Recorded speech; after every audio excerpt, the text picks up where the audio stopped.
কারো পৌষ মাস, কারো সর্বনাশ।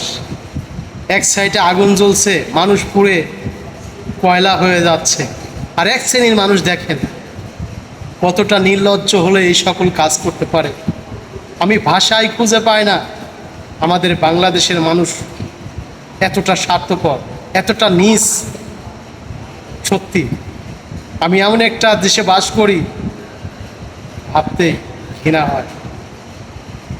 দেখেন রিকশায় করে যে যেমনি পারছে অন্যের জিনিসগুলো নিয়ে যাচ্ছে, একবারও কি এই বিবেকটাকে নাড়া দেয় না? এই জিনিসগুলো কান নিয়ে যাচ্ছেন, মানুষ পুড়ে যাচ্ছে, একজনের কোম্পানি পুড়ে যাচ্ছে, আর আপনি আনন্দ করে বাসায় জিনিস নিয়ে যাচ্ছেন। আপনি এগুলো দিয়ে কয়টা দিন চলতে পারবেন বিক্রি করে? আমার মনে হয় বেশি দিন না। কারো হক নষ্ট করে কখনো প্রতিষ্ঠিত হওয়া যায় না, বড় হওয়া যায় না। আমাদের বাঙালি জাতি এমন একটা জাতি, যে জাতিকে আমি ধিক্কার জানাই। আমাদের সোনার দেশটা আজ পুড়ে ছাই হয়ে যাচ্ছে কেন? যে যেটাই বলবে, আজ আমলিগ, আগে শুনতাম যেটা বললেই বিএনপি নাই জামাত, আর এখন যেটাই বলবেন আমলিগ।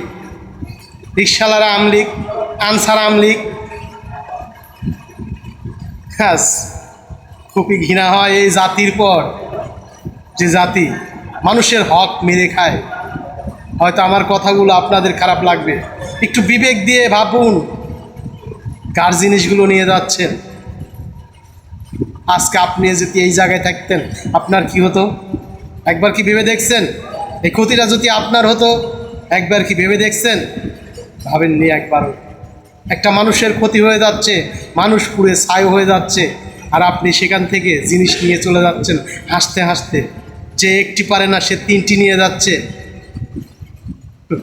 এই বিবেক দিয়ে একটু ভাবেন, মানুষের ক্ষতি করে কখনো বড় হওয়া যায় না।